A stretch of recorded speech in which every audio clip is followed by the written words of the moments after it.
Nandito ka lang palang bata ka. Kanina pa kita hinahanap eh. Nalibang po kasi ako sa pagsi-cellphone, Nay. Halata nga, nakalimutan mo na ang oras ng merienda ng mga gumagawa ng kalsada. Ay, oo nga po. Nandiyan na po ba sila? Nako, kanina pa sila tapos magmerienda. Mabuti na lang maaga akong nakauwi. Naku, pasensya na po, Nay. Nawili ako sa kakapanood ng mga vlog ng mga kilalang anak ng mga politiko eh. Yan na naman ang pinapanood mo imbis na magbantay ka sa tindahan natin. Ano bang mapapala mo sa kakasubaybay sa kanila, ha? Natutuwa lang po kasi ako sa mga content nila. Tungkol ba sa mga buhay nila? Yung mga biyahe nila sa iba't ibang bansa, pati mga binibili nilang mamahaling mga gamit, katulad ng bag, tsaka mga damit. Wala ka namang mapapala sa paghanga mo sa kanila eh. Ni hindi ka nga nila kilala. Kapag po kasi nakakapanood ako ng mga vlog nila, pakiramdam ko, kasama na rin nila ako sa mga lugar na pinupuntahan nila. Tigilan mo na nga ang kakasubaybay sa kanila. Hindi nga natin alam kung saan galing ang perang ginagastos nila sa mga luho nila eh. Hindi naman po imposible, 'di ba? Mayaman ang pamilya nila. Marami silang pera. Yung isa po sa kanila mayor ang ama. Tsaka may mga negosyo po sila. Ang iba po contractor ng mga malalaking kumpanya. Naku anak, napaka-inosente mo pa nga talaga. Wala kang alam. Siguro po, Nay, kung hindi kayo naghiwalay ni Itay, mayaman na rin tayo. 'Di ba, contractor din ang trabaho niya? Lahat kasi ng contractor na kilala ko, malalaki ang bahay, tsaka ang dami nilang sasakyan. Ito lang ang masasabi ko sa'yo anak ha. Kahit kontraktor pa ang Itay mo, hindi tayo yayaman gaya ng iniisip mo. Hindi siya katulad ng mga kilala mong kontraktor. Siguro nga po, dahil hindi nakakakuha ng magandang project ang Itay, kaya ganun. Basta anak, tigilan mo na ang pagsubaybay sa mga yan ha. Hindi naman sila makakatulong sa atin para umangat eh. Libangan ko lang naman po ang panonood ng mga video nila eh. Nakakamangha naman po talaga ang buhay na meron sila. Kahit naman po sino katulad ng buhay nila ang pinapangarap. May maraming bahay dito, tsaka sa ibang bansa. May private plane pa, at napakaraming mamahaling sasakyan. Ay, ang swerte naman nila, Nay. Nasa kanila na ang lahat. Huwag mong kainggitan ng buhay na meron sila. Hindi nga natin alam kung saan ba galing ang ipinagmamalaki nilang yaman. Saan pa ba manggagaling ang pera nila? Tama na nga ang usapan na to. Bantayan mo muna ang tindahan natin, ha? May gagawin lang ako sandali. Sige na nga po, Nay. Doon ko na lang itutuloy ang panonood ko. Kami na lang ni Inay ang magkasama sa buhay mula na maghiwalay sila ni Itay. Kahit nagbibigay naman ang tatay ko, madalang naman kami magkita dahil sa probinsya na siya nakatira. Mula nang mauso ang mga vlogger, sila na ang mga sinusubaybayan ko araw-araw. Ang paborito ko nga ang mga sikat na lifestyle vlogger. Na paboritong ibida ang marangya nilang buhay na pangarap ng kahit sino. Ay, sana balang araw, maranasan ko rin ng ganyang buhay. Magsusumikap talaga ako para matupad ang pangarap ko. May sari-sari store si Inay na dati libangan lang niya. Pero ngayon kinukuhanan na rin namin ng pang-araw-araw na gastusin. Maliban pa doon, may 4 kaming paupahan na apartment. Kaya masasabi ko na maayos naman ang buhay namin kumpara sa iba. Malapit na po ang piyesta dito sa atin pero ang pangit pa rin ng kalsada. Wala tayong magagawa kahit magreklamo pa tayo. Kanino po ba kasing project yan? Kanino pa ba? Di kay Mayor Brent. Ay, kaya naman pala ang tagal. Kay Mayor pala. Alam nyo, kaduda-duda din ng biglang lobo ng yaman ng pamilyang yan eh. Ikaw na bata ka. Ayoko nagsasalita ka ng laban sa pamilya ni Mayor kapag nasa labas ng bahay natin. Mahirap na. Hindi natin alam kung sino ang nakadikit sa kanila. Alam mo naman dito sa atin, maraming balimbing. Hindi naman po lingid sa mga taga rito kung anong klaseng pamilya ang mga yun. Kita nyo nga, mula nang maging mayor yung si Brent, biglang naging mansyon ang bahay nila. Tapos, yung dalawang anak, sa abroad na nag-aaral. Buti sana kung hindi natin alam ang kabuhayan nila noong araw.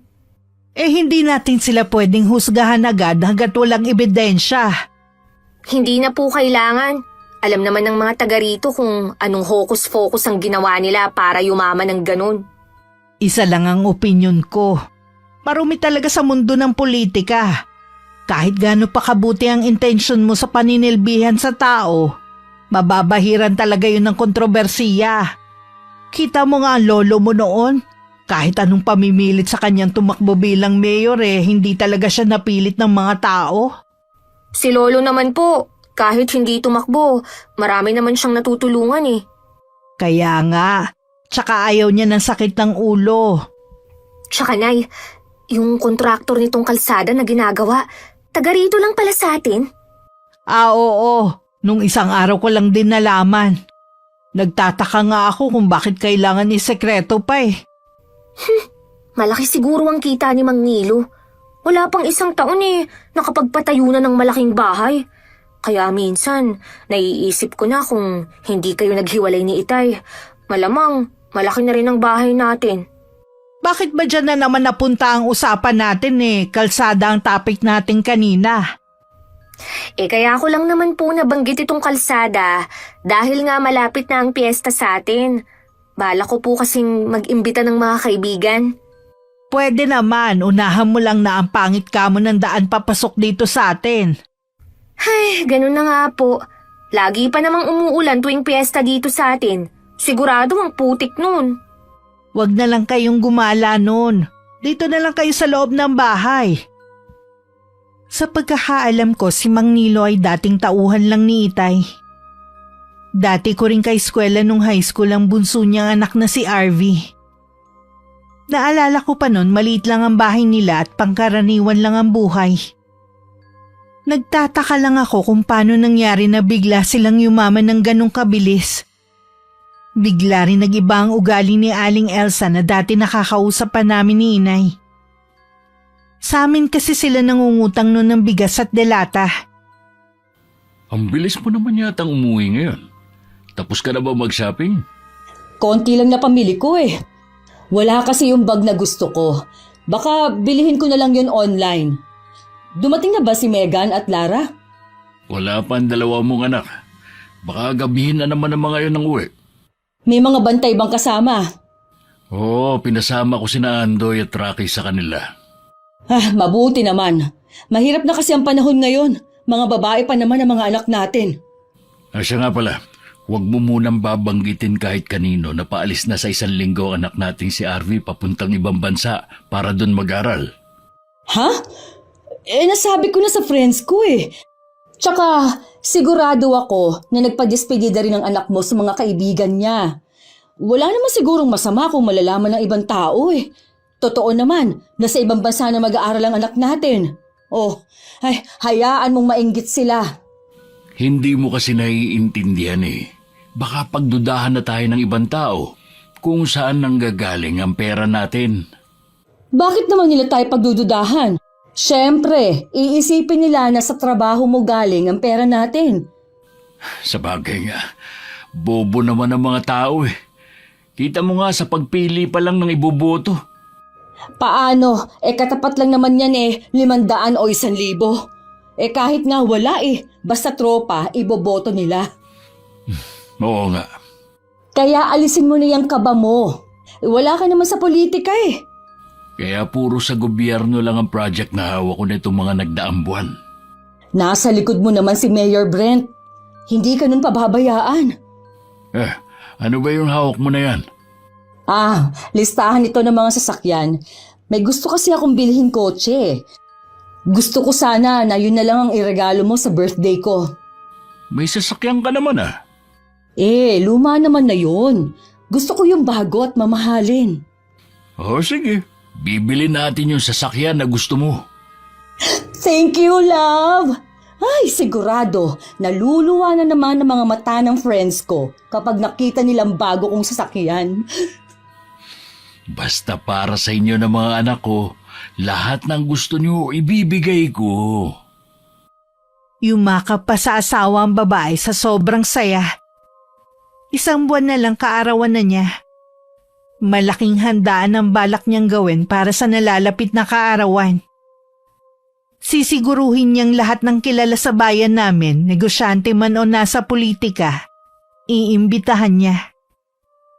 Isang araw malakas na bagyo ang tumama at sentro ang lugar namin.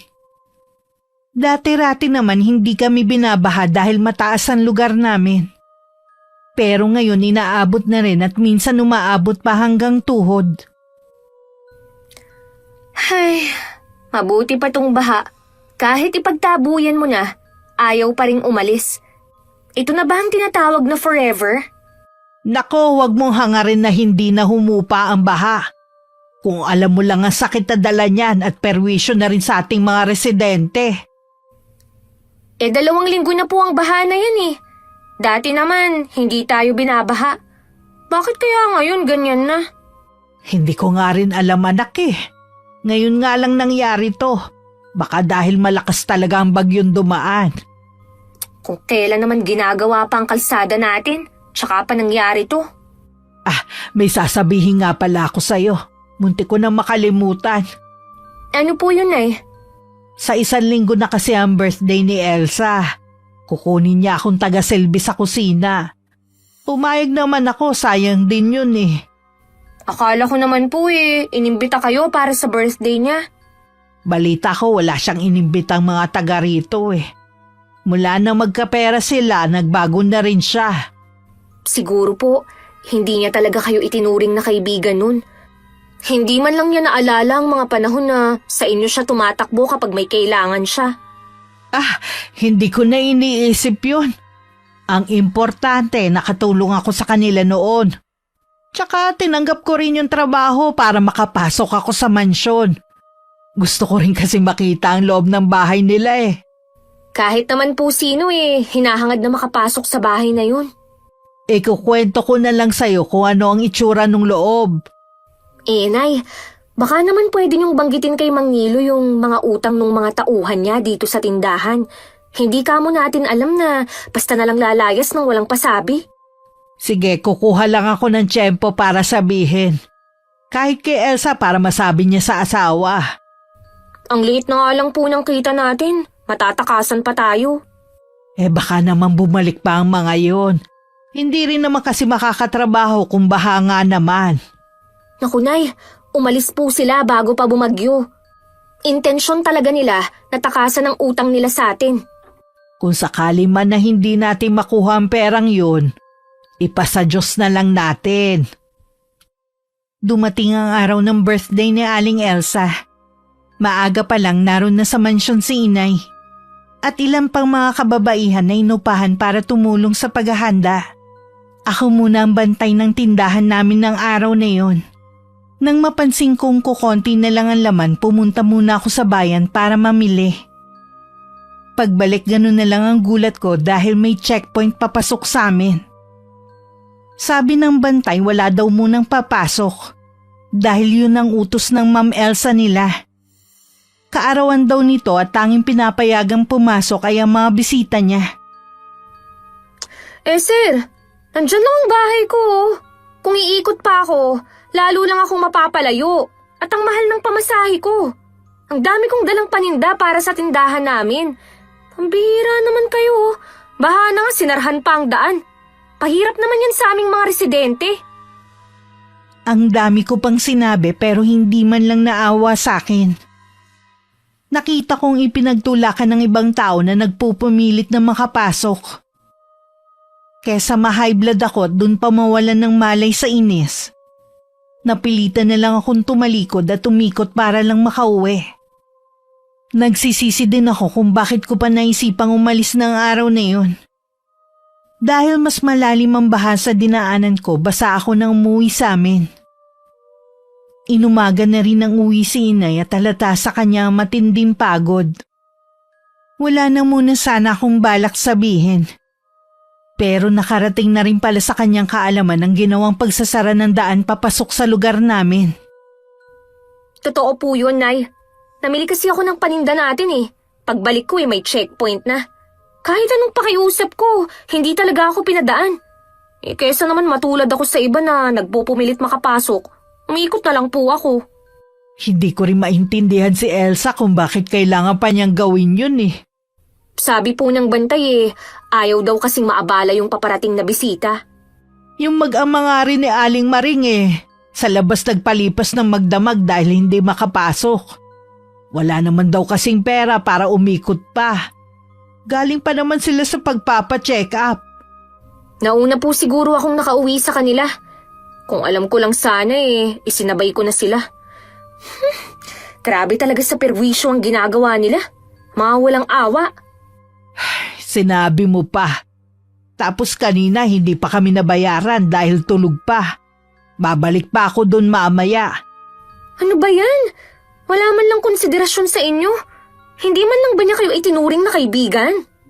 Sa tingin ko hindi. Nasaksihan ko kagabi ang marangya niyang kaarawan. Nakita ko mga kaibigan niya hindi basta-basta.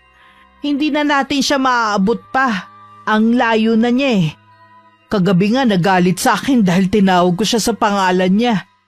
Gusto niya Ma'am Elsa ang itawag ko sa kanya. Ay nako, hindi ko po siya tatawagin ng ma'am. Hayaan na lang natin yun ang gusto niyang itawag sa kanya Anong oras po ba kayo babalik doon? Sasamahan ko na kayo. Sa hapon na lang siguro para siguradong gising na siya. Magpapahinga na lang muna ako at hilo na talaga ako sa antok. Nang magising si inay nung bandang tanghali, nilalagnat na siya. Kaya ako na lang ang nagpresentang kunin ng bayad sa kanya kina Aling Elsa. Binigyan ko muna siya ng gamot bago ko umalis.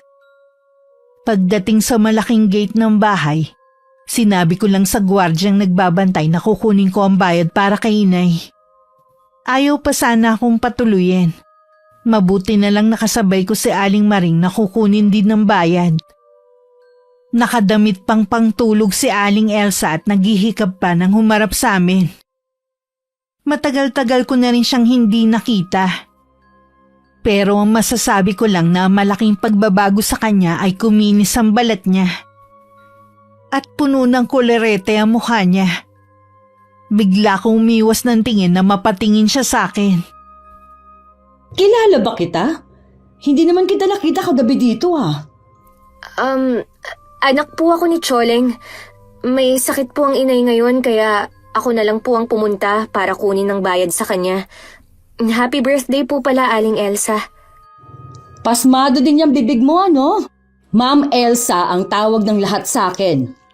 Nasanay na po ako na sa ganun kayo tawagin Mula ngayon, ma'am na ang itatawag mo sa akin. Opo, kung iyon po ang gusto nyo. May sakit ba kamo ang nanay mo? Opo, hindi po kasi yun sanay na mapuyat Parang kagabi lang siya napuyat Dinaig pa niya ako. Ako nga araw-araw napupuyat pero hindi naman nagkakasakit. Oh, siya. Ito ang bayad niya. Bakit ito lang po? Kulang po ito, Ma'am Elsa. Paanong kulang? Ganyan naman talaga ang bayad sa inuupahan Kahapon pa lang po ng umaga, nandito na ang inay. At kaninang umaga lang po siya nakauwi. Konting konsiderasyon naman po. Oh, libre naman sila ng pagkain. Hindi pa ba konsiderasyon yun? Kasama naman po talaga yun kapag umuupa kayo ng tao Huwag mong sirain ang araw ko Umalis na kayo dahil wala na yung dagdag pa. Kung ganyan po kayo lagi, wala na kayong makukuhang tutulong sa inyo ng mga taga rito. Salamat pa rin po dito. Nauna na ako umalis sa mga kasama ko. Agad naman silang sumunod sa akin. Maging sila hindi rin natuwa sa ibinayad sa kanila. Wala nga lang silang lakas ng loob na magreklamo. Lumapit naman si Mang Nilo sa asawa na mag-isa na lang to. Narinig niya rin kasi na nagrereklamo ako. Sana dinagdagan mo na lang para hindi nagreklamo yung babaeng yun. Tama lang naman ang bayad sa kanila. Libre na nga sila lang kain Tsaka mamimihasa ngayon na laging malaki ang bayad sa kanila. Ay mabuti sana kung sa susunod makukuha mo pa sila. Oo naman. Lalo na yung Aling Maring na wala namang ibang aasahan. Iisang anak lang naman na nagtatrabaho at may sakit pa ang asawa. Maiba nga pala ako. May natanggap akong reklamo galing sa barangay. Marami daw nagagalit dahil pinasaran natin ang daan kahapon dahil birthday mo. Para yun lang? Nagreklamo pa talaga sila sa barangay? Hindi ko naman habang buhay ipinasara. Sino ba yung mga nagrereklamo? Wala na namang problema. Kanina ko pa naayos. Sinabi ko lang naman sa'yo. Ay, ano ba yan? Ang saya ng selebrasyon ng birthday ko kagabi. Pagising ko, may mga issue na kaagad. Huwag ka na ma-stress. Maliit na bagay lang naman yun. Ang mabuti pa, luluwas na muna ako. Sa isang bahay muna natin kami tutuloy ng mga anak mo ng ilang araw. Plano kasi ng mga anak mo na mag-shopping at balak na rin mag-vlog kagaya ng mga influencer ng mga anak ng mga politiko. Ganun ba? Ay kahit ano pa yan. Alam mo namang suportado ko ang mga anak natin kahit anong gawin nila. Sabihan mo lang ako kung kailangan pa nila ng pera. Sigurado na matutuwa ang dalawang yon. Hinihintay ko na nga lang na magising at aalis na rin kami. Oh, aalis ka ba? Nakabihis ka kasi eh. Oo. May ka-meeting ako mga engineer. May bago kaming project na pag-uusapan.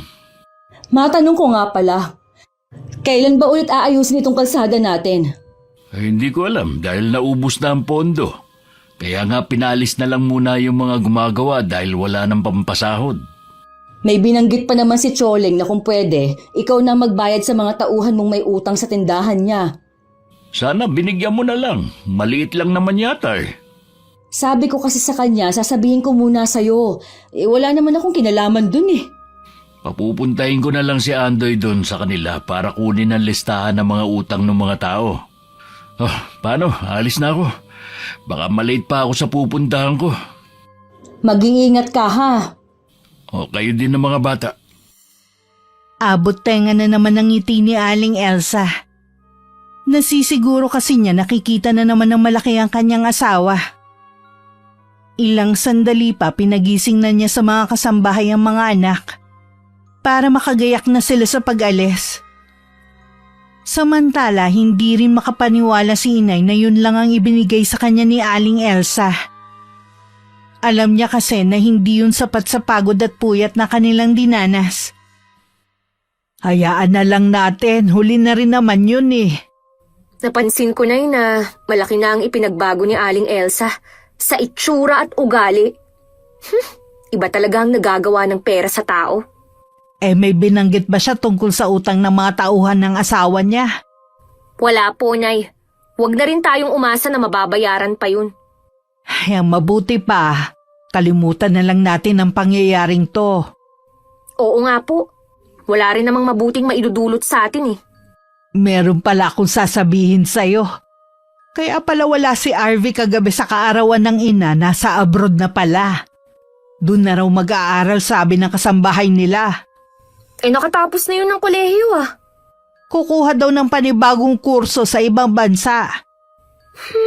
Ang swerte naman ni Arvie. Swerte nga. Pero nakakapagtaka na kaya na pala ni Elsa na pag-aralin sa ibang bansa ang anak nila. Eto pa, hindi ko naman intensyon na malaman eh. Ang daldal ng isa nilang kasambahay. Marami na palang mga bahay ang mag-asawa. Kagabi nga ipinagyabang ni Elsa ang bagong sasakyan na regalo daw sa kanya ng asawa. Na ang halaga halos umabot na ng 10 milyon. Kaya naman po pala ganun na umasta si Aling Elsa. Sa sobrang dami na nilang pera, hindi na nga niya ako nakilala. Nung nandun nga ako sa kanila para talaga akong utusan lang. Kinalimutan na niya ang pinagsamahan namin. Baka hindi naman talaga niya ako tinuring na kaibigan. Marami naman po pala silang pera eh. Sana naman tapusin na nila tong kalsada. Aba, malaking abala na sa atin eh. Palay naman natin pinapahupa lang nila ang baha at saka nila itutuloy ang paggawa. Tuwing walang bumibili sa tindahan, puro Facebook at YouTube pa rin ang pinagkakaabalahan ko. Kaya ganun na lang ang gulat ko na makita sina Megan at Lara na nagva-vlog na rin. Ang fineflex nila ay ang pagsha-shopping nila sa pinakamalaking mall sa Maynila. Ginaya na rin nila yung ibang influencer na sinusubaybayan ko Ang dami agad follower.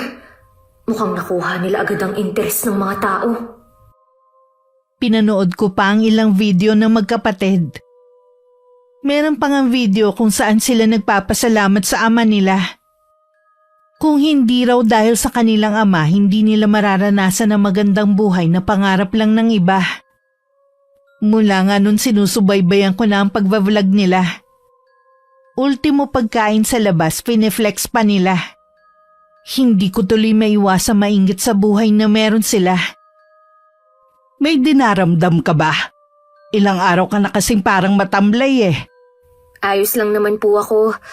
Napapaisip lang po ako na ganito na lang ba ang buhay natin? Anong ibig mong sabihin? Iniisip ko lang po kasi kung habang buhay na lang ba tayong mahirap? Alam ko na kung bakit ka nagkakaganyan. Kakapanood mo yan ng mga vlogger na wala nang ginawa kundi ipagyabang ang mga meron sila. Di ba sabi ko sa'yo, hindi mo kailangan mainggit sa kanila. Hindi ko lang po maiwasan eh. Katulad po ng magkapatid na Megan at Lara. Nagva-vlog na rin po sila. Wala na silang ginawa kundi ipakita ang marangya nilang pamumuhay. Hindi nga natin alam kung talaga bang galing sa sarili nilang bulsa ang ipinambibili nila ng luho eh. Ano po ang ibig niyong sabihin, Nay? Kontraktor lang si Nilo katulad ng ama mo. Mas matagal pa nga ang itay mo sa trabahong yun eh. Pero kahit kailan hindi nagkaroon ng napakaraming pera. May palagay ako na may ginagawang anomalya ang mag-asawang yun kaya nagkaroon ng maraming pera. Posible po kaya yun? Oo naman. Ayoko sanang sabihin ito. Pero sa nakikita ko sa'yo, kinaiinggitan mo ang mga taong hindi naman pinaghihirapan ng perang pinambibili nila. Kaya pala iba ang kutob ko tuwing pinapanood ko ang video nila. Hindi ko lang maipaliwanag. Sorry, Nay, ha? Pinag-alala ko patuloy kayo. Natural lang na mag-alala ko dahil nanay mo ko. Alam ko din na masigit mo pa silang mahihigitan dahil wala kang inaapakang tao. Opo, Nay. Magsusumika po ako para magtagumpay at para din sa inyo. 1 taon na lang naman po magtatapos na ako. Mabuti pa. Iwasan mo muna ang pagbababad sa social media. Hindi naman niya nakakatulong sa'yo eh. Nakakasama pa nga. Libangan ko lang naman po ito, Nay. O sige, ikaw na ang bahala. Inabala ko na lang ang sarili ko sa pag-aaral at sa pagtulong kay Inay. Inisip ko na lang na maswerte pa rin ako dahil nakakapag-aral ako. At hindi nagugutom katulad ng ibang pamilya. Regular pa rin naman nagpapadala ang tatay ko at nakakaipon kahit papano. Lumipas ang mga araw, linggo at buwan. Tuluyan nang hindi naayos ang kalsada namin. Naiiwan yun na nakatiwangwang na lang. Tuwing umuulan din, madalas nang bahain ng lugar namin na lalong nakadagdag perwisyo sa mga tao. Dahil alam nilang si Mang Nilo ang kontraktor ng ginagawang kalsada, siya ang kinu-question nila. Nakasalubong ko sa labas si Kapitan. O ano ang sadya niya? Ang dami daw pumupunta sa kanya at tinatanungan tungkol sa inaayos na kalsada. Pati pagbaha sa lugar natin, kine-question na rin ng mga tao. Normal lang naman na bumaha dahil sa tag-ulan. Tungkol naman sa kalsada na yon, akala ko ba nagawa na ng paraan ni Kapitan? Oo nga kaya lang, laging nauungkat. Bakit hindi mo kausapin si Mayor Brent? Sa kanya naman ang project na yun eh. Kung ako kasi ang tatanungin, mas gusto kong maayos na yon. Ayoko naman kasing kapag nakasakay ako sa kotse natin umaalog pa rin ako sa loob. Hindi na matutuloy ang paggawa ng kalsada, wala nang ang pondo. Ha? Saan napunta? Binili na ng bago mong sasakyan at luho ng mga anak natin. Wala ka bang bagong project? Siyempre meron. Hindi ako mawawalan basta nakadikit lang ako kay Mayor. Yun naman pala Ang mahalaga, hindi tayo mawawalan. Alalahanin mo, hindi na sanay ang mga anak natin sa mahirap na buhay. At ayoko na rin bumalik sa panghihiram ng bigas tuwing walang kakainin. Huwag kang mag-alala, hindi na tayo babalik sa ganong klaseng buhay. Pangako ko yan sa inyo ng mga anak natin. Tuwing naaalala ko kasi ang pangyayaring yun sa buhay ko, nakakaramdam ako ng matinding hinanakit sa buhay. Hindi mo na kailangang alalahanin pa nakaraan. Magpapabigat lang yun sa nararamdaman mo. Pipilitin ko na hindi na alalahanin ang bagay na yon. Mabuti naman. Ayoko na pati ang mga anak mo mag-alala sa'yo. Ang mabuti pa, sa labas na lang tayo kumain ng hapunan para naman marelax tayo pareho. Kasalukuyan si Inay ang nagbabantay noon ng tindahan nang dumating si Aling Elsa sa bahay namin. Labis naman ang ipinagtaka ni Inay. Pero hindi niya yun ipinahalata kay Aling Elsa. May mga kasama pang bodyguard ng babae na dinaig pa ang mga nasa politika.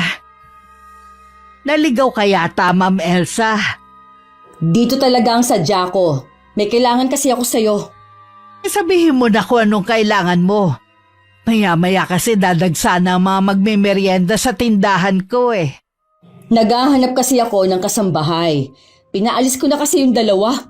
Naalala ko yung anak mo. Baka gusto niya o di kaya kayo mag-ina para magkasama kayo sa trabaho. Nag-aksaya ka pa talaga ng oras mo para pumunta dito? Seryoso ako sa inaalok ko sa'yo kaya wag mo akong tawanan. Kita mo nga na may tindahan ako Ako pa talagang inaalok mo maging kasambahay sa mansyon nyo. Eh di yung anak mo na lang para naman makatulong sa'yo. Nakakatulong sa akin ng anak ko. At lalo pa niya akong matutulungan kapag nakapagtapos na siya sa pag-aaral. Nag-aaral pala ang anak mo. Hindi ko alam. Civil engineer ang kurso niya. Baka naman may mairerekomenda ka sa akin na pwedeng pumasok na kasambahay sa akin. Mali ka ng taong nilapitan mo. Kahit may kakilala pa ako, hindi ko mairerekomenda sa'yo dahil sa ugali mo. Ano bang problema mo sa ugali ko, ha? Huwag mong sabihing inggit ang pinagmumulan ng galit mo. Hindi ako maiinggit sa'yo kahit kailan. Talaga? Hindi ka naiinggit sa akin na may malaki akong bahay at meron din sa ibang lugar? Sa mga kotse ko at mamahaling gamit? Imposible na hindi ka mainggit. Hindi ako maiinggit sa taong galing sa nakaw ang ginagasta. Ano ka mo? Ulitin mo nga ang sinabi mo. Ang sabi ko, siguradong galing sa kaban ng bayan ng perang ginagasta nyo. Dahan-dahan ka sa sinasabi mo, ha? Baka nakakalimutan mo kung sinong kaharap mo. Hindi ko nakakalimutan yung mga panahon na itinuring kitang kaibigan at dinamayan. Hindi ko akalain na dahil sa pera magbabago ka. Hindi kita itinuring na kaibigan noon, lalo na ngayon. Tingnan mo nga, ang layo ng agwat ng buhay natin. Mabuti pa umalis ka na kung magyayabang ka rin lang naman sa kung anong meron ka ngayon. Tama ka nga. Nag-aksaya lang ako ng oras sa pagpunta dito. Itong tandaan mo, Choleng, ha? Hindi mo mararating kung ano ang narating ko. Hindi talaga dahil hindi naman ako magnanakaw. Tignan natin kung mapatunayan mo yung sinasabi mo. Oras na kasuhan kita. Nagpupuyos ang kalooban ni Aling Elsa na umalis sa bahay namin. Hindi na rin niya napansin na nakatayo lang ako sa gilid. Narinig ko din lahat ng kanilang usapan. Medyo kinakabahan din ako sa banta niya na kakasuhan niya ang inay. Nang makaalis ang sasakyan, tsaka lang ako lumapit. Samantala, galit na maninihagis ni Aling Elsa ang kanyang bag sa sofa pagdating sa kanila. Nagtataka naman na napatingin sa kanya ang asawa. Ano ba ang problema mo? Ginalit kasi ako ni Choleng Paanong ginalit? Nakipagkita ka ba sa kanya? Oo. Inaalok ko kasi sila mag-ina na pumalit sa dalawang kasambahay natin na umalis. Ang dami na kaagad niyang sinabi. Uy, ano naman ang mga sinabi niya sa'yo? Marami siyang sinabi, Nilo. Mukhang alam niya kung saan nanggagaling ang pera natin Hindi siya katulad ng iba na tanga at bobo. Tinawag pa nga niya tayo mga magnanakaw. Sa tingin ko ang asawa niyang si Ferdy ang nagsasabi sa kanya. Sa pagkakaalam ko, matagal na silang hiwalay. Malay mo naman na nagkakausap pa sila. Maraming alam si Ferdy tungkol sa akin at kay Mayor Brent. Binantaan ko siya nakakasuhan dahil sa mga sinabi niya. Hayaan mo na lang sana. Para lang siyang lata na walang laman. Anong silbi ng pera natin kung palalampasin lang natin ang ginawa niya? Inaalala ko lang si Mayor. Kailangan maging maingat tayo para hindi madamay ang pangalan niya. Huwag mong kalilimutan dahil sa kanya at sa mga binibigay niyang project, umangat ang buhay natin.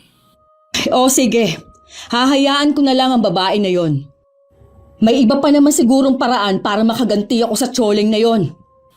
Kung may gagawin ka sa kanila, siguruhin mo lang na hindi masisira ang pangalan natin. Huwag kang mag-alala, mag-iingat na ako sa susunod. Sa susunod na linggo pala, magbabakasyon ng magkapatid sa ibang bansa. Dapat kasi sumasama ka sa kanila Di ba, may plano naman tayo umalis sa dalawa? Hihintayin ko na lang kung kailan ka hindi na busy sa trabaho. Malabo pa yun sa ngayon. Marami kasing project ang binigay sa akin ni Mayor na hindi na dumaan sa bidding. Dadami na naman sigurado mga mamahaling bagyong mag-ina. Alam mo naman na yun lang ang kaligayahan namin ng mga anak mo. Kaya nga kahit milyon pa ang halaga ng bawat isa, binibigay ko sa inyo. Plano ko nga palang bumili ng lupa para gawing rest house. O di ba meron na tayo? Wala namang masama kung dadagdagan pa natin. Sana sa susunod private jet naman ang bilhin natin. Huwag kang mag-alala. Nasa plano ko na rin yan. Kilig na kilig naman si Aling Elsa sa mga plano ng asawa. Pakiramdam tuloy niya para siyang nasa alapaap. Marami ding naglalaro na balak gawin kapag natupad na ang mga plano nito. Siguradong kaiinggitan na naman siya ng mga kaibigan niya. Nang mga sumunod na araw kahit masaya pa si Aling Elsa, hindi pa rin niya makalimutan ang mga ginawa ni Inay sa kanya. Gumagawa talaga siya ng paraan para pahirapan kami. Katulad na lang ng araw na yun. May mga taga-munisipyo ang pumunta at hinahanapan kami ng business permit. Hindi ba nila nakikita na ang liit lang ng tindahan natin? Dapat, yung ini-inspeksyon nila, yung malalaking tindahan o grocery. Mabuti nang sumunod na lang tayo kaysa naman pagmultahin nila tayo. Sigurado ako na si Aling Elsang may kagagawa nito. Masama ang mambintang, Shelo. Wala naman pong ibang gagawa nito kundi siya Kahit na, wala naman tayong pruweba na siya nga talaga ano po ang plano nyo ngayon? Isara na lang natin ang tindahan. Pero Nay, Meron pa naman tayong paupahan Doon na lang natin kukunin ang panggastos natin sa pang-araw-araw. sayang pa rin ang tindahan natin. Nakakainis naman talaga yung nagsumbong na wala tayong permit. May mali rin kasi ako Tiwala ko na kahit hindi ako mag-renew okay lang. Huwag nyo na pong sisihin ang sarili nyo. Wala naman kayong pagkukulang Iligpit na lang natin ang paninda. Mabuti na lang hindi pa tayo nakakapamili ulit. Sige po, Nay. Ilang araw din tayong mapupurga nito sa puro delata. Hayaan mo na. Kahit mapano marami tayong ulam. Hindi talaga patas ang batas sa bansa natin. Kung sino pa kasi ang lumalaban ng patas, siya pang ginigipit. Samantalang ang iba, na harap-harapan na ang pandaraya, mas pinagpapala pa. May araw din sila at magbabayad din sila sa mga nagawa nilang kasalanan. Kung hindi man sila maparusahan sa lupa, sigurado sa takdang panahon. Hindi na lang ako umimik. Inumpisahan ko na rin tanggalin ang laman ng mga eskaparate. May lungkot akong nararamdaman ng mga sandaling yun. Hindi lang kasi yung tindahan. Para sa akin yun ang takbuhan ko kapag natatakot at nalulungkot ako. Marami pang ginawa sa amin. Pero sa lahat ng yun tahimik lang si Inay. Hindi siya nagreklamo sa barangay. Dahil alam namin na hindi rin kami papanigan. Wala man lang ba tayong gagawin, Nay? Anong gusto mong gawin natin gumante? Ano, susugurin natin ang bahay ng pamilyang yon? Sobra na po kasi sila sa ginagawa nila sa atin eh. Tayong maliliit lang naman ang kinakayan-kayanan nila. Kapag nakatapos ka na, aalis na tayo sa lugar na to. Yun lang ang naiisip kong solusyon kaysa patulan ng mga taong sakim. Pagdating sa kagipitan, wala man lang tayong malapitan na kahit sino. Hindi kita pinalaki na mahina at aasa lang sa ibang tao. Hanggat maaari gusto ko tumayo ka sa sarili mong mga paa para wala kang utang na dapat bayaran. Nag-aalala rin po kasi ako sa inyo eh. Paano po kung wala ako rito at saka sila bumalik? Wala pa namang pakialam ang mga kapitbahay natin. Hindi naman sa wala silang pakialam. Takot lang naman sila madamay Lalo na ngayon, lalo pang yumayaman ng mag-asawa. Ipinangangalandakan pa ng mga anak nila kung anong meron sila. May hangganan ng lahat ng yaman at kapangyarihan nila. Hindi sa lahat ng oras kagustuhan nilang mangyayari. Basta Nay, kapag wala ako, mag-iingat ka rito ha. Ikaw ang mag-iingat at ikaw ang laging nasa labas ng bahay. Opo Nay, iniingatan ko naman po ang sarili ko. Tuluyan na ngang inabandona ang kalsadang ginagawa. Parusa pa sa amin ng baha tuwing umuulan. Habang nagdurusa ang mga tao, ang mag-asawa naman madalas naming malaman na nagpa-party sa bahay nila. Sa pilitan din nilang binibili sa murang halaga ang mga lupa sa lugar namin. Ano? Nasisiraan ka na ba ng bait ha? Ano bang mapapala mo kung bibilhin mo ang lupa ko ha? Alam ko naman na kapritsyo lang ang dahilan. May balak akong gawin sa lupang kinatitirikan ng bahay mo. Kaya nga gusto kong bilhin. Hindi ko to binebenta. Maghanap ka na lang ng ibang lupa dyan. Mahihirapan lang naman kayo mag-ina kung dito pa kayo titira sa lugar na ito. Ikaw lang naman na nagpapahirap sa amin dito Yang kasakiman ng pamilya mong sumisira sa katahimikan ng lugar na to. Ganun talaga ang labanan ngayon. Kung sinong nasa taas, siyang laging nagwawagi. Kaya ikaw, umayon ka na lang sa nangyayari. Hindi ako aayon sa'yo, Elsa. Sige lang, sambahin mo yung perang hindi naman talaga sa inyo.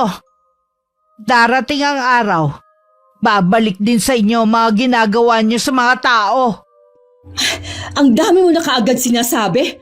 Ang gusto ko lang naman itong lupa ninyo. Umalis ka na. Hindi mo ako mapipilit.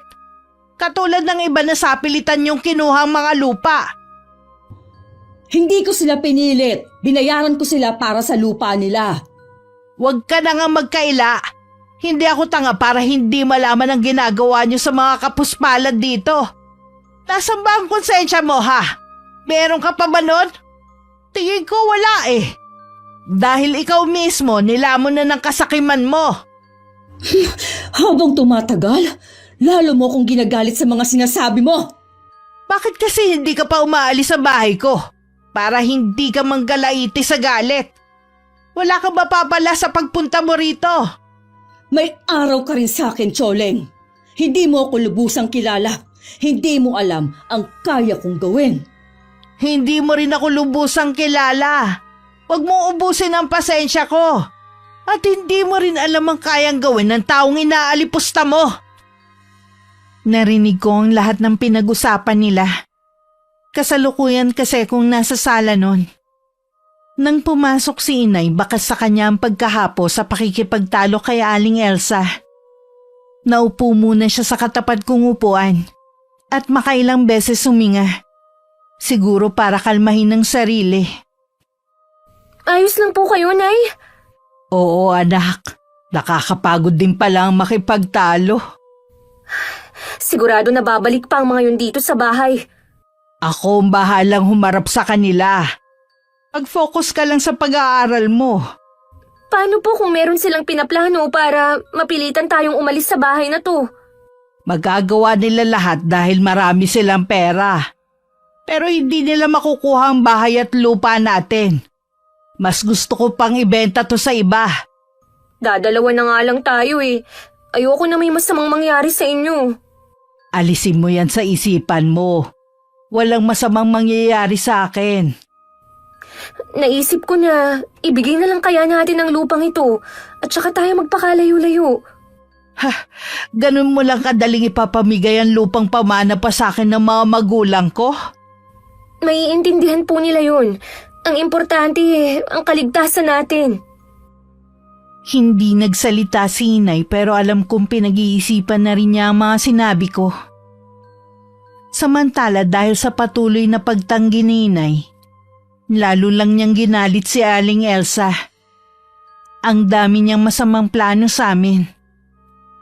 Minsan pag uwi ko merong humintong van sa tapat ko at pilit akong hinihila papasok. Mabuti na lang may mga taong nakakita at tinulungan ako. At may naghatid pa sa akin sa bahay. Akala ko po talaga na masasama na nila ako. Mabuti na lang po. May mga tao pa rin ang may mabubuting kalooban na handang tumulong.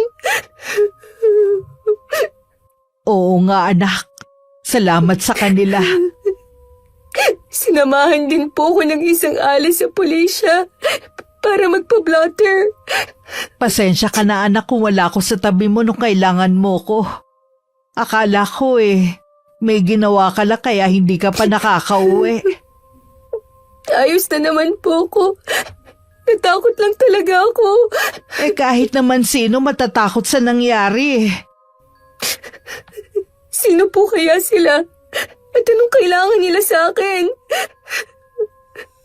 Isang tao lang ang naiisip ko na posibleng gumawa nito. Pero walang ebidensyang magtuturo sa kanya. Si Aling Elsa po ba ang tinutukoy niyo? Wala nang iba. Alam ko na gusto kanyang gamitin para mapilitan akong ibigay ang gusto niya. Natatakot na tuloy ako na lumabas ng bahay. Sasamahan kita lagi sa paglabas mo.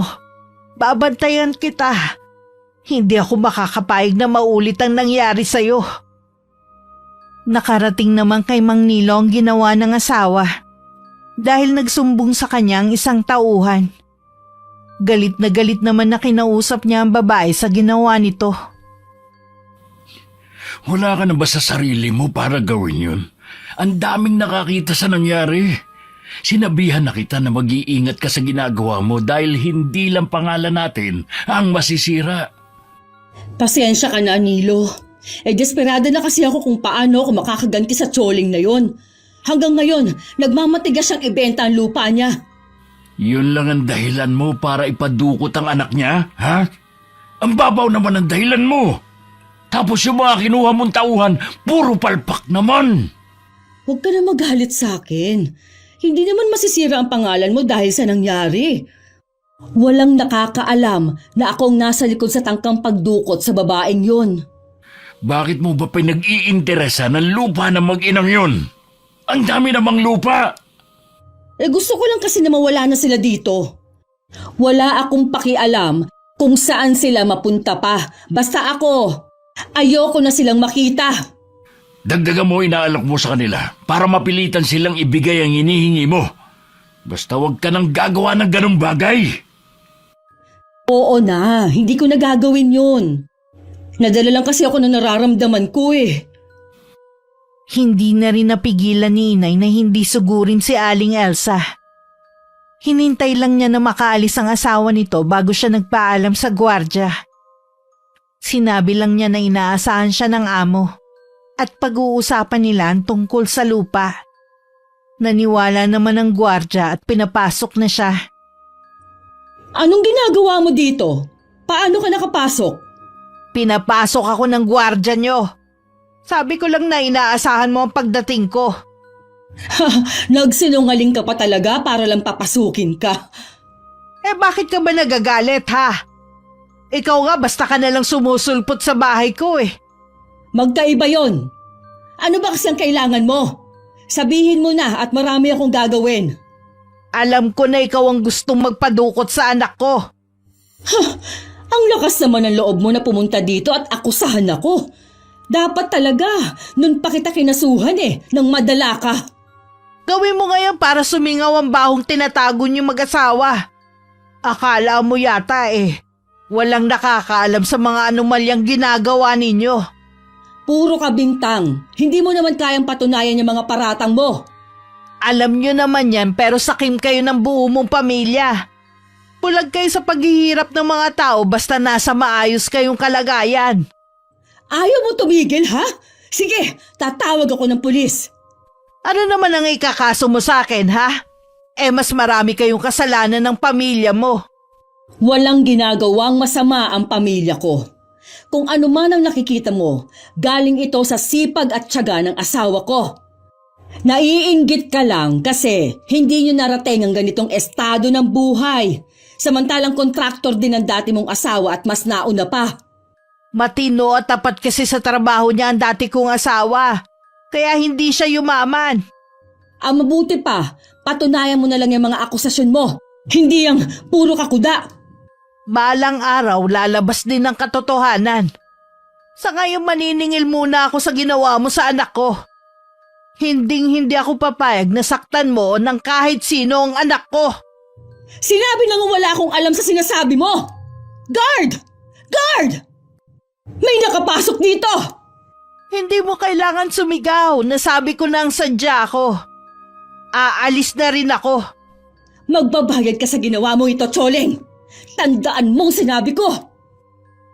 Bago pa sumugod si Inay sa mansyon ng mag-asawa, may nakahanda na siyang plano. Kaya naman nung pumunta sa bahay namin ng mga inutusan ni Aling Elsa, hindi na kami nabutan. Lalo naman nang gagalaiti sa galit ang babae nang malaman na naisahan namin siya ni Inay. Bakit ba sumisigaw ka dyan? Natatakot na ang mga anak natin sa'yo. Ang walang hiyang babaeng yun. Naisahan niya ako. Si Choleng na naman ba? Oo, siya na naman.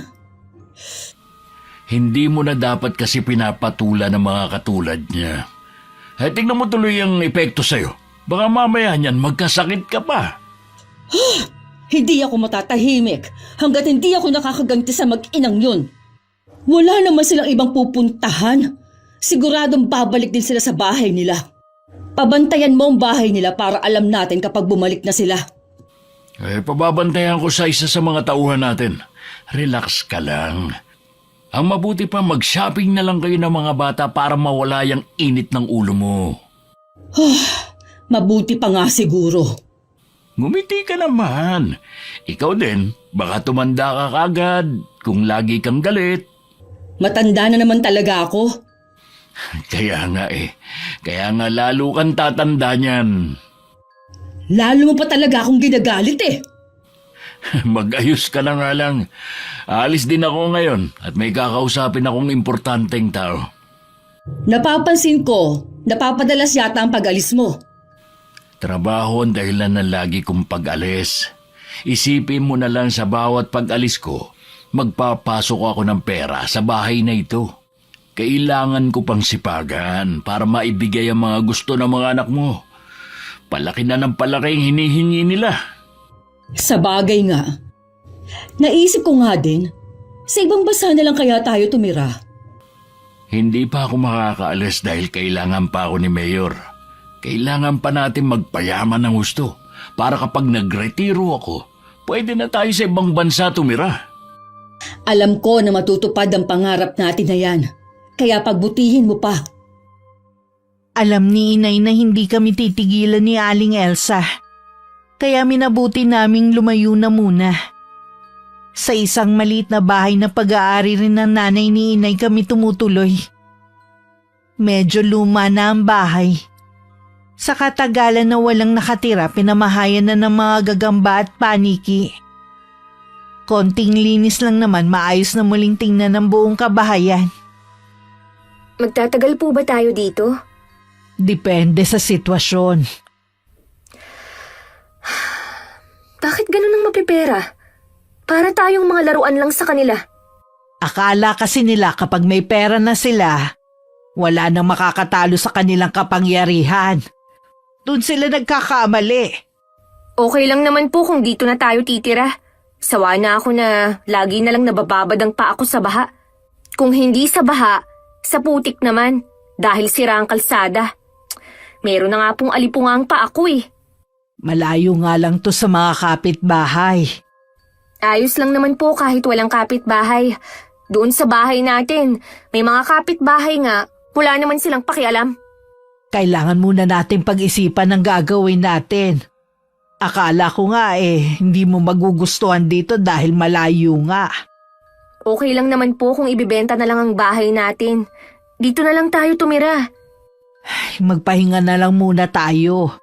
Napagod ako sa paglilinis eh. Mag-iikot lang po ako, Nay, ah. Mamaya na lang ako magpapahinga. O sige, huwag ka lang lalayo at hindi mo pa kabisado ang lugar na to. Pagkaalis ko, hindi naman natulog si inay. Pumasok siya sa isang kwarto na hindi namin nilinisan. Nakatambak doon ang mga iba't ibang kasangkapan na hindi na ginagamit. Isang baul lang nilapitan niya na nakalagay sa sulok. Binuksan niya yon at inilabas ang mga laman. Ayoko sanang gawin to pero pinipilit mo ko. Sumobra ka na ng tangka mong ipadukot ang anak ko. Humanda ka sa akin. Kahit sa pamamagitan man lang nitong gagawin ko, mabigyan ko ng hustisya ang mga taong inapi nyo. Hindi naman nagtagal, umuwi na rin ako. Puro puno at halaman lang naman ang nakikita ko. Malayo sa amin ang sunod na bahay. Sa ibang araw na lang ako mag-iikot-ikot. Sabi ni inay, hindi naman daw mahirap ang sakayan sa lugar. Medyo mahal nga lang ang pamasahe. Nakatulog po ba kayo, Nay? Hindi, iha. Gusto ko lang ilapat ang likod ko sa higaan. Saan ka naman nakarating? Dyan lang po sa malapit. Mapuno naman pala dito sa paligid, no, Nay? Kaya pala malamig ang klima. Hindi katulad sa inalisan natin. Talagang gusto mo dito Hindi naman po yata halata. Malapit mo na nga akong makumbinse na dito na lang tayo tumira. Kayo pa rin po ang bahalang magdesisyon sa bagay na yan, Nay. Gusto ko lang naman po kasi ng tahimik na buhay. Nang sumunod na araw, inasikaso agad ni inay ang pagpapakabit ng kuryente sa bahay. Hindi naman problema ang tubig sa amin. Dahil may sarili kaming poso sa likod ng bahay. Sa nakikita ko kay inay, parang gusto na rin niyang dun kami tumira. Hanggang isang araw, isang balita ang bumulaga sa amin. Kalat na sa social media at mainit na pinag-uusapan. Talagang may itinatago ang pamilya Bautista tungkol sa yaman nila. Sabi ko na sa'yo hindi sa marangal galing ang yaman nila. Paano kaya nila naaatim na gastusin sa mga luho nila ang pera ng mga tao? Inaasahan na magiging maayos na ang kalsada natin. Yun pala, ibinulsa na nila yung pera kaya hindi na natuloy ang pagpapaayos. Ayon pa sa balita maraming ghost project ang kinasangkutan ni Mang Nilo. Yan na ang umpisa ng pagbagsak ng pamilya nila. Sus! Sa dami po nang nakulimbat nila paanong bagsak ang mangyayari sa kanila? Mauubos din ang yaman na lagi nilang ipinagmamalaki. Kahit estudyante pa lang po ako, alam ko na malaki na ang ambag ko dahil nagbabayad na rin ako ng tax. Paano nila nasikmura na pag-interesa ng pera ng mga tao? Hey! Naku! Nakakagigil naman! Ang sobrang kasakiman ng mga namumuno at mga galamay nilang nagpapahirap sa ating mga maliliit na tao. Kung pwede nga lang silang parusahan ora mismo Kaya lang, panig nga palang hustisya sa mapipera. Hindi man sila maparusahang lahat. Kahit makaganti man lang sa mag-asawang Bautista. Paano pong ganti ang gagawin nyo? Bahala na. Nasabi ko lang naman yon dahil sa matinding galit Hindi ko pa rin kasi makalimutan ng ginawa nilang pagtatangka na dukutin ka. Kung talagang tama ang akusasyon sa kanila, dapat ikulong na sila bago pa makaalis ng bansa. Yun nga ang dapat. Pero mabagal ang mga tagapatupad ng batas dito sa atin Nang mga sandaling yon, nagpapanik na rin si Aling Elsa sa bahay nila. Ang mga anak naman nila na dinudumog ng bash sa mga social media account nila ay nag-deactivate na muna dahil sa walang tigil na pagbato sa kanila ng masasakit na salita. Anong gagawin natin, Nilo? Mawawala ang lahat ng ito sa atin? Pati ang mga anak natin nakakaranas na rin ng pambubuli sa mga tao. Huminahon ka muna. Nag-iisip na ako ng paraan. Sabi ng mga bata, susunod na lang daw sila kay RV sa ibang bansa. Natatakot na rin sila dahil nakakatanggap na sila ng pagbabanta. Hindi na nga sila makalabas ng bahay eh. Mabuti pa nga at sumama ka na rin sa kanila. Hindi kita pwedeng iwan dito. Dadamayan kita sa lahat ng oras. Salamat naman at tanda ka pa ring damayan ako. Asawa mo ko. Nangako tayo sa isa't isa noon na magmamahalan at magdadamayan habang buhay. Ayoko lang kasi kayong madamay ng mga anak natin. Di ba alinang ako na lang ang managot sa lahat ng mga pagkakamali ko? Kaya mo lang naman nagawa yun dahil gusto mo kaming bigyan ng masaganang buhay. Kaya lang dumating na ang araw ng paniningil sa atin. Huwag ka mag-alala. Malilinis rin ang pangalan mo. Hindi ka naman siguro pababayaan ni Mayor Brent. Pati nga siya binabatikos ngayon at ang pamilya niya. Paano kaya nila nalaman ang mga katiwalaan ninyo? May isang tao na matagal na kaming sinusubaybayan at kumukuha lang ng tiyempo kung paano kami pababagsakin. Siguro, matagal nang may inggit sa'yo ang taong yun. Bakit hindi na lang siya pumanig sa inyo? Sigurado pang maaambunan siya. Maprinsipyo talaga ang taong yun. Hindi mo siya mabibili kahit buong yaman pa ng Pilipinas ang ialok mo sa kanya. Kilala mo ang taong nasa likod ng lahat ng to? Oo, si Ferdy. Siya ang nakipagkuntsabahan sa isang mayor din para masilip ang mga proyektong binigay sa amin. Ang dating asawa ni Choling? Ang walang hiyang yun. Nagparamdam ulit para sirain ang buhay natin. Ay, sumpain siya! Isama na ang mag-inang yun. Pinapahanap na nga si Ferdy kung nasan siya ngayon. Wala na siya sa probinsya nila eh. Hindi kaya magkakasama silang tatlo? Kaya bigla ring nawala ang mag-ina? Posible din na magkakasama silang nagtatago ngayon. Lalo tuloy nadagdagan ang galit ko sa mag-inang yun. Humanda sila. Oras na makita ko sila. Bumalik si inay sa dati naming bahay para kunin ang ilang gamit na naiwan.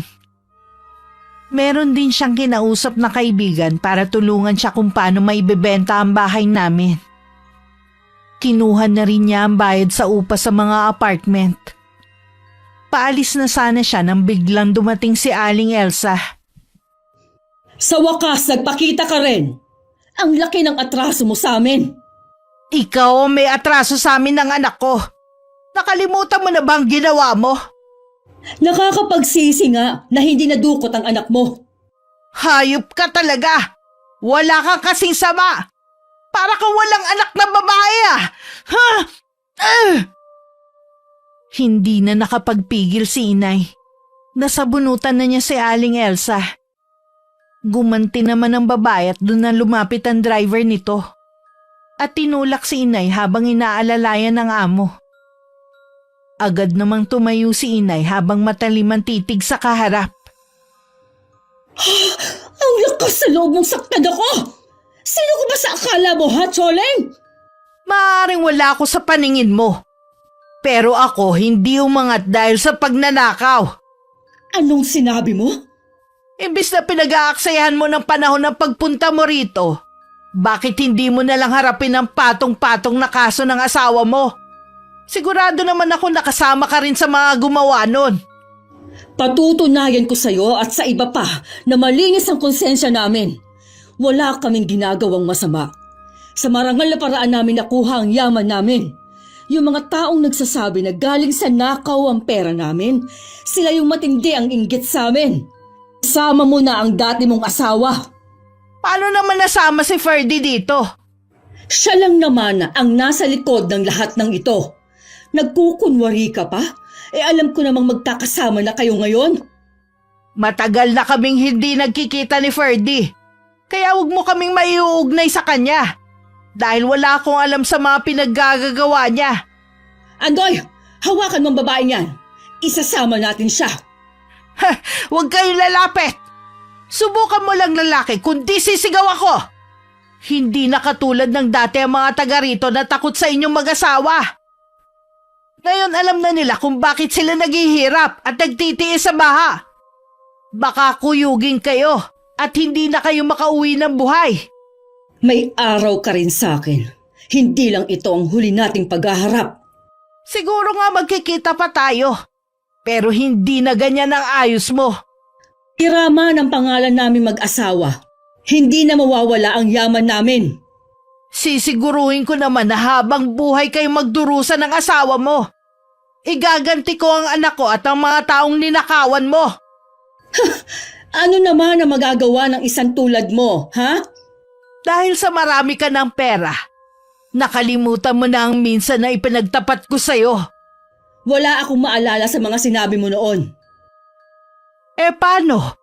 Hindi mo naman talaga ako itinuring na kaibigan. Ginamit mo lang ako noon para hingan ng tulong. Hindi ko alam ang mga sinasabi mo. Sige lang, itanggi mo ngayon. Balang araw, maaalala mo rin ang lahat ng sinasabi ko. Sandali lang, Choleng.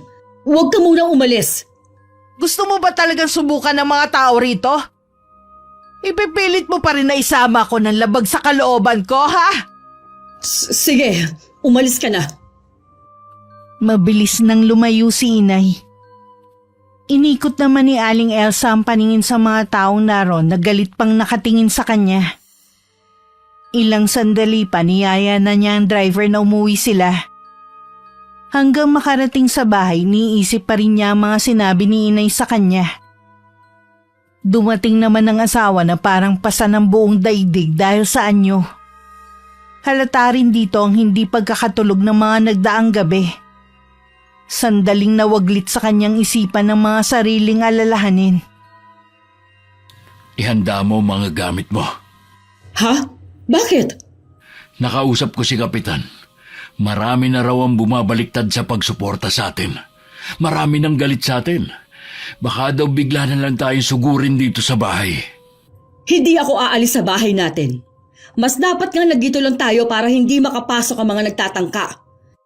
Dagdagan mo na lang ang mga bantay dito para proteksyon natin. O sige, yan na lang ang gagawin natin. Nagkita nga pala kami ni Choleng kanina. Saan kayo nagkita? Sa bahay niya kanina. Ibig sabihin bumalik na siya dito sa atin? Hindi. Mukhang may kinuha lang siyang gamit. Sinaktan pa nga ako ng babaeng yun. Lumabang ka ba? Oo naman. Ang tapang naman niya para saktan ka. Wala bang ginawa si Andoy? Gusto ko nga sana siyang ipakaladkad pero maraming tao makakasaksi. Di bale, babawian na lang natin siya sa ibang pagkakataon. Palaisipan lang sa akin ang sinasabi niya. Alam ko na meron siyang masamang plano sa atin. Ano naman ang magagawa ng isang tulad niya, Aber? Hindi ko pa alam, pero sabi niya, alam ko daw ang kaya niyang gawin dahil sinabi niya yun sa akin dati. Kalimutan mo na ang sinabi niya. Ginugulo niya lang ang isip mo. Hindi pa rin mapalagay si Aling Elsa. Kahit nung nakahiga na, paulit-ulit niyang binalikan sa isip ang nakaraan. Kung kailan hindi pa ganun ang buhay nila. Tinuring naman talaga niyang kaibigan si Inay. Pero nung magbago ang buhay nila, pinaiwas na siya ng asawa niya. Malalim na ang gabi nang makatulog si Aling Elsa. At doon na nga siya dinalaw ng masamang panaginip. Nag-uusap daw sila ni Inay nang biglang magbago ang itsura nito. At naging mangkukulam. Mga yugyug sa braso ang nagpagising sa kanya. Nilo? Nananaginip ka yata ng masama. Umuungol ka kasi. Oo. Naalala ko na ang sinasabi ni Choleng. Ano ba ang napanaginipan mo? Nilo, naalala ko na may alam pala sa itim na karunungan si Choleng. Sa akin lang niya sinabi yun. Inaral daw niya yun sa lola niya. Sigurado ka ba dyan? Oo, sigurado ako. Anong gagawin natin? Alam kong maghihiganti siya sa atin. Kung totoo yung sinasabi mo, katapusan na natin. Pwede nating takasan ang galit ng mga tao pero hindi siya. Kahit saan tayo magtago, masusundan niya tayo. Anong gagawin natin? Kailangan natin siyang mahanap para makahingi ng tawad. Ikaw naman kasi, bakit mo siya ginalit? Gusto mo pang ipadukot ang anak niya. Ilang beses na kitang sinabihan na huwag mo na siyang patulan pero sumigi ka pa rin. Huwag mo na akong sisihin pa. Natatakot na nga ako eh. Ipapahanap ko siya. Kung kailangang magbayad ako ng malaking halaga, gagawin ko. Bilisan mong paghahanap sa kanya. Baka bilang na lang ang mga araw natin. Bakit ba sunod-sunod ang mga problemang dumarating sa atin? Magtatapos din ang mga ito. Ang paghahanap muna kay Choling ang unahin natin. Masasabi kong tahimik at masaya naman kami sa bago naming tinitirhan. Sa social media na lang din kami nakikibalita sa mga ganap sa mag-asawang Bautista. May kumakalat din na chismis na umalis na rin daw ang dalawang anak ng mga to papuntang ibang bansa para takasan ang panguusig ng mga tao. Wala nga lang patunay kung totoo nga ang balitang kumakalat. Ibig pong sabihin, silang mag-asawa na lang ang nakatira sa malaking bahay nila? Tsaka yung mga kasambahay nila, syempre. Tigas din ang mga mukha nila, no? Nakausap ko nga yung kakilala natin dun eh. Yung pinagbabantay ko ng bahay natin. Handa raw magbayad ang mag-asawa sa kung sino makakapagturo ng kinaroroonan natin. Ginawa naman nila tayong parang kriminal, samantalang sila itong maraming atraso. Eh kahit ubusin pa nila ang yaman nila sa paghahanap sa atin, hindi nila malalaman kung nasan tayo. Ang laki na nga ng problema nila. Nag-aaksaya pa talaga sila ng panahon para hanapin tayo. Hayaan natin silang mabaliw sa kakahanap sa atin. Oo nga, no, Nay. Ay, nako. Ibibilad ko na nga muna tong mga nilabhan ko para matuyo na agad. May kutob ako kung ano ang dahilan ng paghahanap niyo sa amin. Siguro naalala na ni Elsa ang sinabi ko noon na lihim na pagkatao ko. May sinasabi ka ba, Nay? Ah, wala anak. Ituloy mo na ang ginagawa mo. Pupunta muna ako sa kusina, ha? Lumipas ang mga araw at linggo. Hindi pa rin kami natatagpuan ng mga taong inutusan ng mag-asawa na hanapin kami. Habang tumatagal para nang mababaliw sa kakaisip si Aling Elsa. Habang ang asawa naman, abala sa mga kaso na kailangan harapin niya. Hindi kaya nagsinungaling lang sa'yo si Choling noon? Sana nga, nagsinungaling na lang siya sa akin. Pero masama ang kutob ko. Tigilan mo na kasi ang pag-inom ng alak. Hindi naman kasi nakakabuti yan eh. Kaya din kung ano-anong pumapasok sa isip mo. Yan lang kasi nagpapalimot sa akin kaya kailangan ko ang alak. Pareho lang tayo ng pinagdadaanan. Kailangan mo maging matatag. Hinihintay pa tayo ng mga anak natin.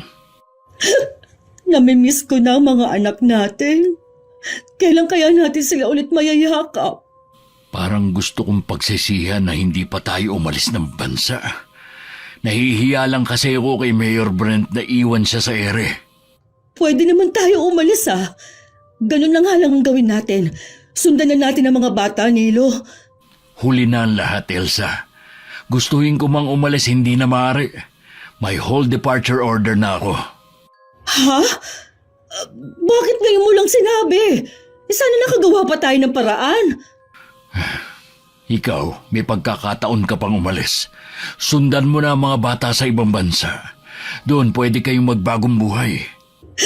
Hindi ko kaya na habang masaya at tahimik kaming namumuhay ng mga anak mo sa malayong lugar. Naghihirap ka dito. Hindi ako aalis.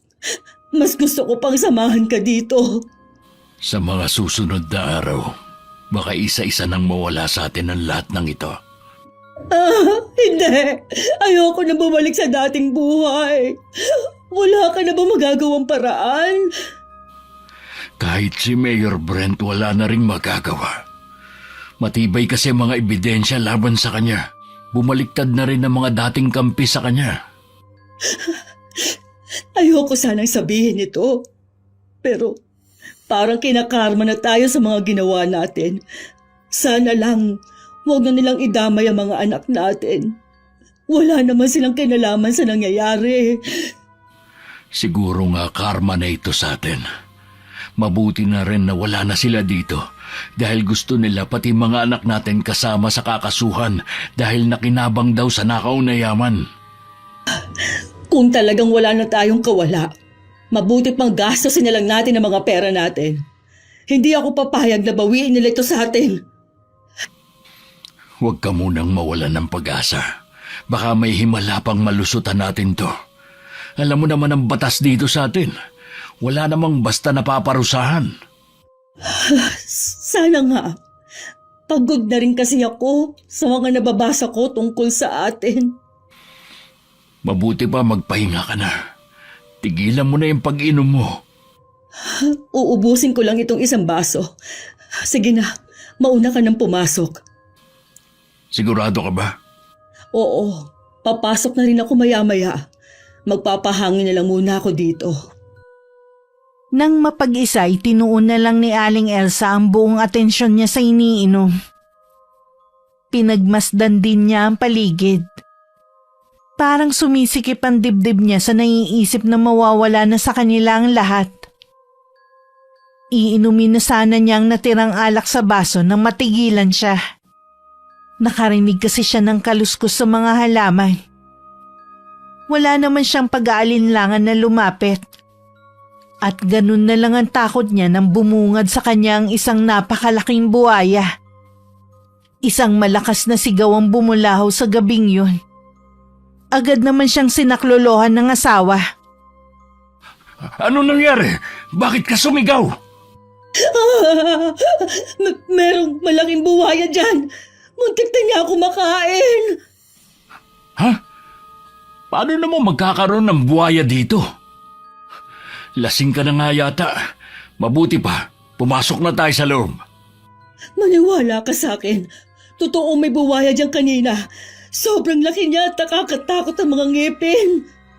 Sige, para mapanatag ka, titignan ko. Nandyan yun sa likod ng mga halaman na yan. Mag-iingat ka, Nilo. Ayan o, hinawi ko na. Wala namang buhaya. Imahinasyon mo lang yun. Sabi ko naman kasi natigilan mo na ang kakainom mo. Sigurado ako sa nakita ko. Malabong magkaroon ng buhaya dito. Tara na, pumasok na tayo sa loob. Bukas din gusto kong ipatabas mong lahat ng halaman dito. Masyado na malago mga to. Hindi na natin nakikita ang paligid. Sige, bukas na bukas din, pagagawa ko yan. Nung gabing yon dinalaw na naman ng masamang panaginip si Aling Elsa. Sari-saring nakakatakot na mukhang nakikita niya. Pilit siyang hinihila sa madilim na parte. Nagigising na lang siyang sumisigaw at umiiyak. Kahit ang asawa labis na rin nag-aalala sa kanya. Lingid sa kanila ang inay ang nasa likod ng nangyayari kay Aling Elsa. Isang orasyon yun na natutunan ni inay sa lola niya. Sa pamamagitan ng ginagawa niya, paulit-ulit na dadalawin ng masamang panaginip ang taong inoorasyonan.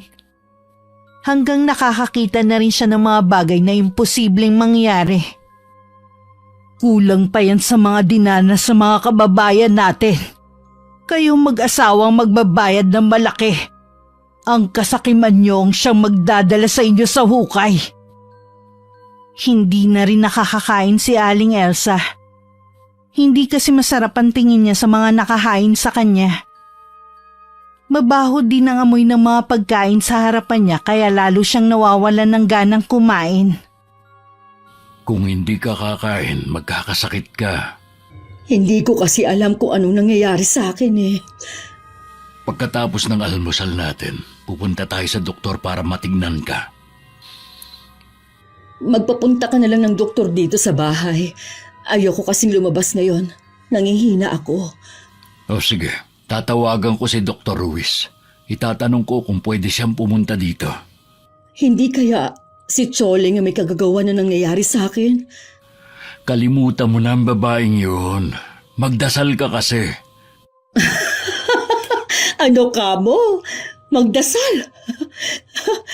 Sa tingin mo kaya, pakikinggan pa ba tayo, ha? Malay mo naman, yun na lang ang makakapagligtas sa atin. Pera na lang ang sinasamba ko. Wala nang iba pa. Ang mabuti pa, kumain ka na lang. Baka prutas na lang ang kainin ko. Wala talaga akong ganang kumain ngayon. Siya nga pala, tumawag na ba ang mga anak natin? Oh, tulog ka nang tumawag si Arby. Kumusta sila doon? Okay naman sila doon. Kaya lang hindi na rin sila nakakalabas ng apartment nila. Bakit naman? May mga Pinoy daw kasing nakakilala na sa kanila. Hindi magandang natatanggap nilang mga salita sa mga yun. Ano? Kawawa naman ang mga anak natin. Nag-aalala nga din ako sa kanila. Binalaan ko si Arvy na ingatan ng mga kapatid. Akala ko pa naman maayos na ang lagay nila doon. Sapat naman ang pera nila. Kung sakali may masamang mangyari sa atin dito, hindi sila magugutom. Huwag na lang silang uuwi dito sa atin.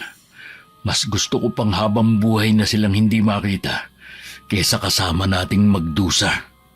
Mamaya, tatawagan ko rin sila. Gusto ko rin marinig ang kanilang mga boses. Nakikiusap ako sa iyo, Elsa. Alang-alang sa mga anak natin. Kailangan mo magpalakas. Huwag mong hayaan na dapuan ka na sakit. Kaya kumain ka na kahit wala kang gana. Sige na nga, alang-alang sa mga anak natin. Kahit magkanda duwal-duwal na, pinilit pa rin kumain ni Aling Elsa ng pagkain. Yun nga lang pagkatapos mabusog, isinuka rin niya yun. Labis siyang nagulat at nangilabot nang makita na may mga kasama na buhay na uod ang suka niya. Agad niyang tinawag ang asawa. Totoo ba yan? Oo, Nilo. May sakit na nga yata ako. Baka yun ang dahilan kung bakit ako walang ganang kumain. Parating na rin naman si Dr. Ruiz. Malalaman na natin kung ano ba talaga ang sakit mo. Samahan mo na lang ako sa garden. Gusto ko muna magpahangin. O sige, hindi naman ako aalis ngayon. Maghapon kitang sasamahan. Pagdating sa garden, pareho sila natigilan ng mag-asawa. Nagkatinginan pa nga bago ibinalik ang tingin sa harapan nila. Akala ko ba pinatabas mo ng mga halamang yan? Oo nga. Nandito ako nung linisin yung garden kahapon. Hindi ko alam kung ano nangyari. Bakit bumalik sa dati lahat? Ngayon lang nagkaroon ng kababalaghan sa bahay nito. Alam ko na hindi ito nagkataon lang. Malakas ang kutob ko na kagagawa nito ni Choleng. Hanggang ngayon, hinahanap pa rin siya ng mga tauhan ko. Sa palagay ko, nasa malayong lugar na sila. Ganun talaga kapag nagtatago. Mahirap hanapin. Dumating na pala si Dr. Ruiz. Mabuti at nang matignan ka na niya. Pumasok ka na sa kwarto mo. Sasalubungin ko lang siya. Wala namang nakitang diferensya sa kanya ang matandang doktor. Pero ipinayo pa rin ito na pumunta siya ng ospital para ma-check up ng gusto ang kanyang nararamdamang kakaiba sa katawan. Pagkasuri sa kanya, umalis na rin naman ng doktor.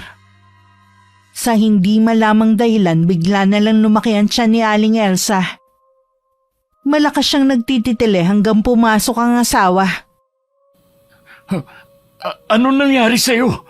Bakit biglang lumaki tiyan mo? Pakiramdam ko, merong gumagalaw sa loob ng tiyan ko. Hindi ko na alam gagawin ko.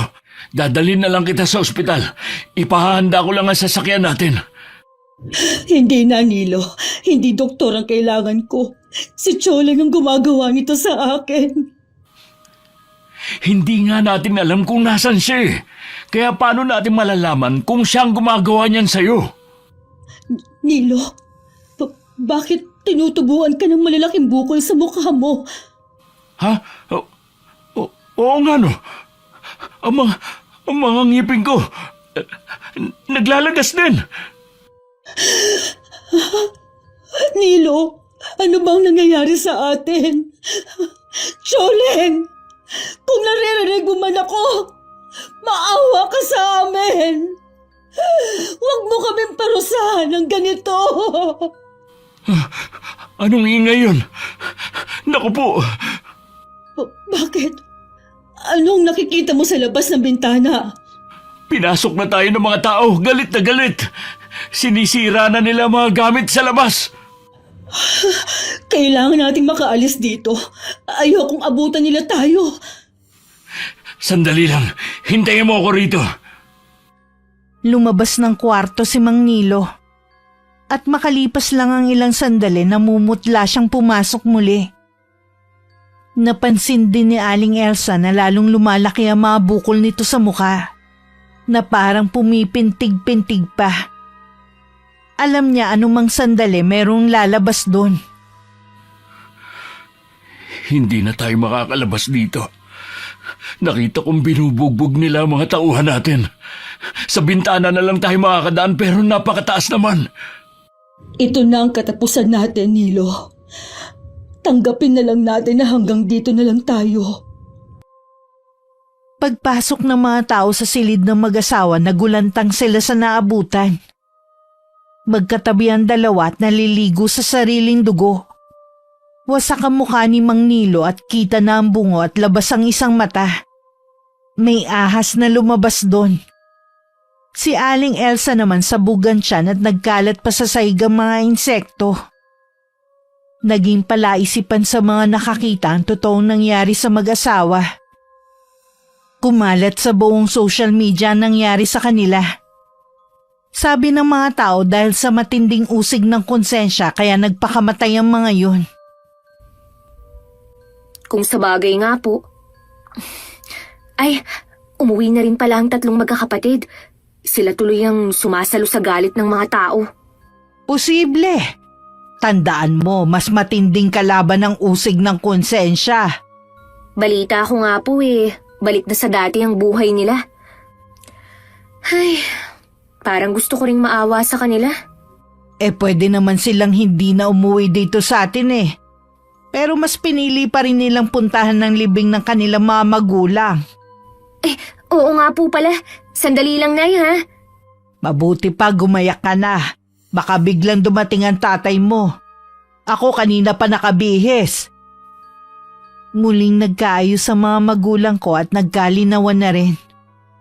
Hindi na rin kami bumalik sa dati naming bahay at tuluyan na lang lumayo. Pagkatapos kong makagraduate, agad ako nakapagtrabaho. May sarili na akong pamilya noon nang ipagtapat ni inay na binarang niya ang mag-asawa. Tinanong rin niya ako kung gusto ko bang manahin ang itim na karunungan niya. Tumanggi ako at mas gusto kong mamuhay ng walang sinasaktang tao at may takot sa Diyos. Wakas.